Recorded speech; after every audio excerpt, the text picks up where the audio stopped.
ગુજરાતના 11 શહેરોમાં 104 દુકાનોમાંથી ચોરી કરનાર ગેંગ ઝડપાઈ. સોમનાથ એલસીબીએ યુપીના 4 શખ્સોની ધરપકડ કરી 90,000નો મુદ્દામાલ કબજે કર્યો.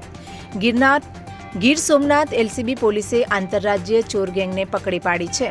સોમનાથ બાયપાસ સફારી સર્કલ પાસેથી ઉત્તર પ્રદેશના 4 શખ્સોની ધરપકડ કરવામાં આવી છે. આરોપીઓએ ગુજરાતના 11 શહેરોમાં 104 દુકાનોમાંથી રોકડની ચોરી કરી હતી. તેઓ દુકાનમાં ગ્રાહક બનીને જતા અને વેપારીની નજર ચૂકવીને રોકડની ચોરી કરતા હતા. પકડાયેલા આરોપીઓમાં સંજય કુમાર બડેરા 30, વિભાગ ડબાસ 29, વિશાલ કોહલી 27 અને વિજય ડબાસ 25નો સમાવેશ થાય છે. 14 મે 2025ના રોજ આરોપીઓએ સોમનાથ હાઈવે પર બાદલપરા ગામમાં શીતલ પ્રોવિઝન સ્ટોરમાંથી 7,700 રૂપિયાની ચીલઝડપ કરી હતી. એલસીબીના પીઆઈ એબી જાડેજાના માર્ગદર્શન હેઠળ પીએસઆઈ આકાશી સિંધવની ટીમે સીસીટીવી ફૂટેજ અને બાતમીદારોને મદદથી આરોપીઓને પકડ્યા હતા.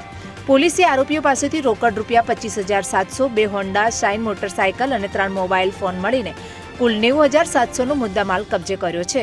આરોપીઓએ પાલીતાણા, અમરેલી, માધુપુર, સોમનાથ, સાળંગપુર, ગોંડલ, ચોટીલા, જસદણ, મોરબી, ગાંધીધામ અને માંડવીમાં ચોરી કરી હતી. આરોપીઓ ચોરી કરેલા રૂપિયાની વેચણી સરખે ભાગે કરીને તેમની પત્નીઓના બેંક ખાતામાં જમા કરાવતા હતા. મુખ્ય આરોપી સંજય કુમાર વિરુદ્ધ અગાઉ જામનગરમાં મોબાઈલની દુકાનમાંથી ચોરીનો ગુનો નોંધાયેલો છે.